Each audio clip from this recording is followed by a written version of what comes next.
Hello दोस्तों, स्वागत है आपको अपने इस YouTube channel Rajneesh education classes में।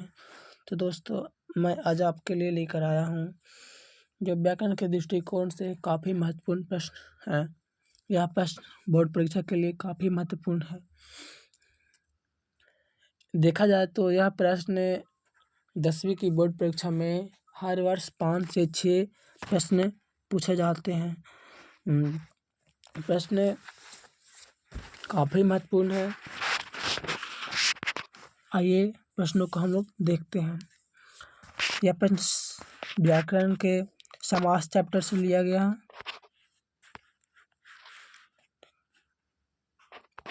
ठीक है, यह प्रश्न हमारा कहाँ से लिया गया है? समास। ठीक, तो हम आपको बता दें कि समास का शाब्दिक पहले अर्थ क्या होता है। तो जैसा कि हम बता देते हैं आपको कि समास का शाब्दिक अर्थ होता है संक्षिप्तीकरण। ठीक है,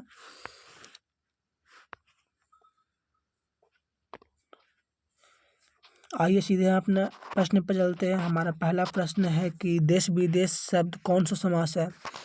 तो हमारा पहला ऑप्शन है द्विगु, दूसरा बहुव्रीहि, तीसरा कर्मधारय, चौथा द्वंद्व। तो देश विदेश, तो देखिए यहाँ पे देश और विदेश इस दो शब्दों के बीच क्या हाइफन दिया हुआ डैश। तो जब दो शब्दों के बीच डैश दिया हुआ तो उसे हम कहेंगे द्वंद्व समास। जिसमें जिस शब्द में दोनों शब्द की प्रधानता होती हो उसे द्वंद्व समास कहेंगे। तो हमारा सही उत्तर हो जाएगा द्वंद्व समास। और द्विगु समास तो नहीं होगा, काहे कि इसमें कोई संख्यावाचक है ही नहीं। बहुव्रीहि मतलब कि कोई विशेष अर्थ प्रकट करता हो उसे बहुव्रीहि कह के। इसमें कर्मधारय का मतलब होता है कि एक शब्द विशेषण और एक विशेष्य हो तो सब कर्मधारय कहेंगे। ठीक है, और हमारा अगला प्रश्न है, चलिए हम दूसरे नंबर प्रश्न पर चलते हैं। हमारा दूसरा नंबर प्रश्न है कि चतुर्भुज शब्द कौन सा समास है। ठीक है, तो आप लोग बताइए कि चतुर्भुज शब्द कौन सा समास है।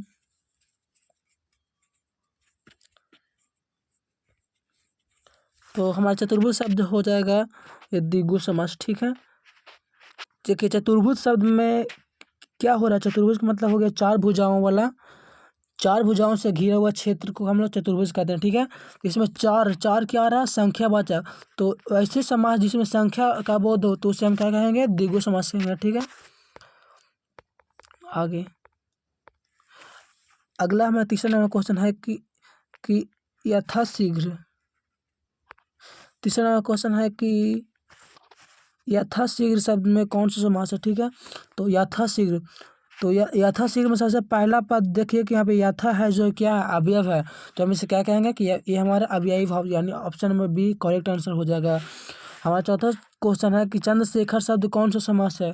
तो चंद्रशेखर, तो मैं आपका चंद्रशेखर मतलब क्या होता है? मतलब कि जिसके चंद्र पर शेखर हो तो उसे क्या कहेंगे? चंद्रशेखर। यानी कि किसके माथे पर मतलब कि चंद्रमा के समान है तो शंकर को, तो शंकर एक क्या ये एक विशेष अर्थ प्रकट किया ना, तो इसलिए क्या होगा? बहुव्रीहि समास हो जाएगा। हमारा अगला क्वेश्चन क्या, त्रिफला शब्द में कौन सा समास है।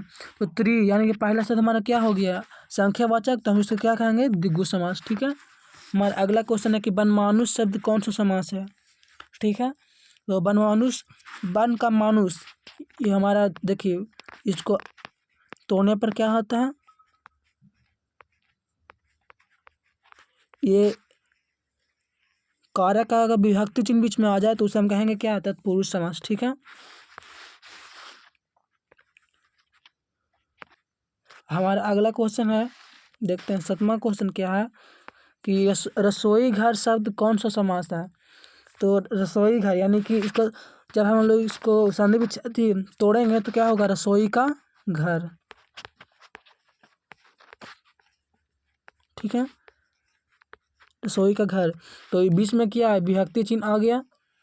तो जब हम किसी शब्द का मतलब कि तोड़ेंगे और उसके बीच में विभक्ति चिन्ह आ जाएगा तो उसे हम क्या कहेंगे? तत्पुरुष समास। ठीक है, हमारा अगला क्वेश्चन है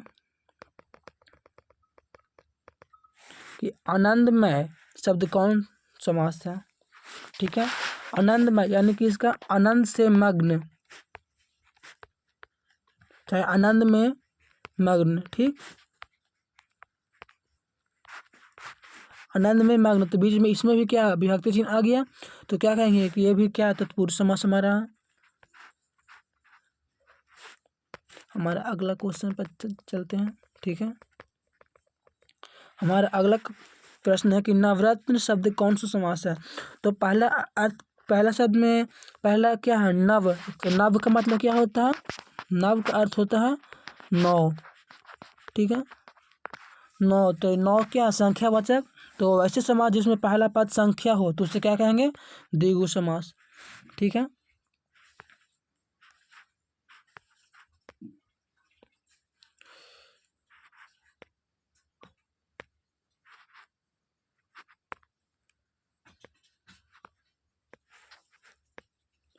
आइए हम अगला प्रश्न पर आपको दिखाते हैं। हमारा अगला प्रश्न है कि प्रतिदिन शब्द कौन समास है। तो प्रतिदिन इसका पहला पद क्या है, प्रति, जो क्या है अवयव है। तो वैसा समास जिसका प्रथम पद अवयव हो तो उसे अब क्या कहेंगे, अव्ययी भाव समास, ठीक है। तो हमारे इसका ऑप्शन नंबर सी करेक्ट हो जाएगा।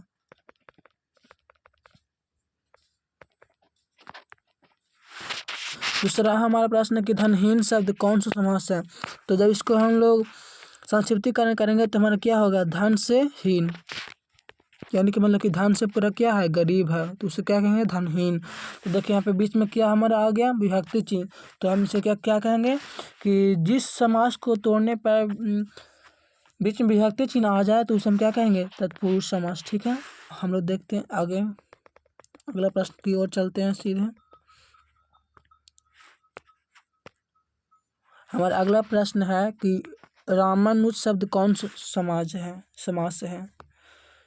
तो रामानुज, ठीक है।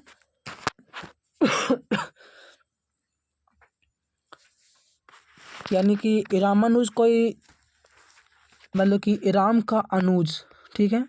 इसको तोड़ेंगे तो क्या होगा कि राम का अनुज, तो बीच में हमारा क्या आ गया, विभक्ति चिन्ह। तो जब हम विभक्ति चिन्ह बीच में आ जाए तो उसे क्या कहेंगे, तत्पुरुष समास, ठीक है। क्या कहेंगे, तत्पुरुष समास, ठीक है। हमारा अगला प्रश्न पर चलते हैं। हमारा प्रश्न है कि आजन्म कौन सा समास है, ठीक है।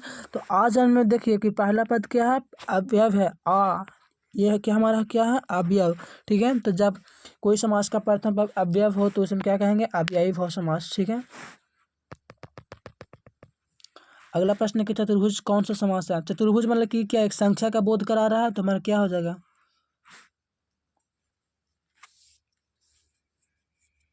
इसमें तो ऑप्शन ही पूरा गलती दिया हुआ हमारा। चतुर्भुज हमारा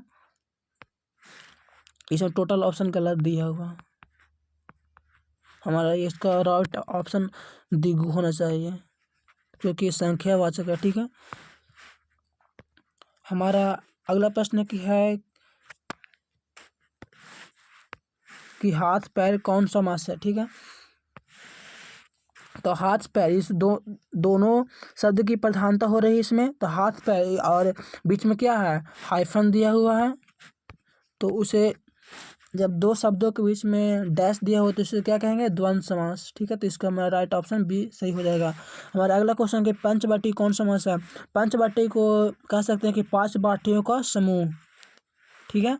तो ये हमारा क्या हो जाएगा,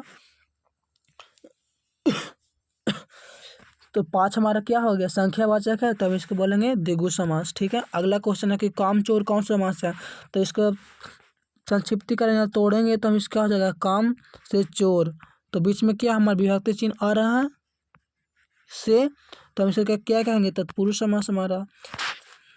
आई होप आप सभी को हमारा वीडियो अच्छा लगा होगा, तो कृपया इसे लाइक और शेयर जरूर करें और हमारे चैनल को भी सब्सक्राइब जरूर करें। धन्यवाद, मिलते हैं अगले वीडियो में।